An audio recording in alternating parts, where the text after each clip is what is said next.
Hi guys, welcome to Explain Me How. In this video, I'm going to tell you that how can you log into your Telegram through QR code scanning. First of all, open your Telegram application. On the three bars on the top left corner of your screen, open your settings, scroll down. Now you will find the option of devices. Click it. After clicking on the devices, you will see an interface like this.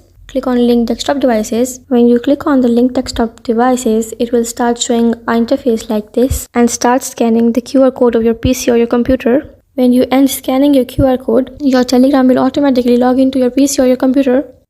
When you log into your PC or computer, you will see an interface like this. You will find different options in your Telegram. You can apply day mode or night mode as per your desire. And also you can go to the settings and change the settings according to your will. You can edit your profile, you can see notifications, change language. Thank you so much for watching the video. Like, share and subscribe the channel and also comment below.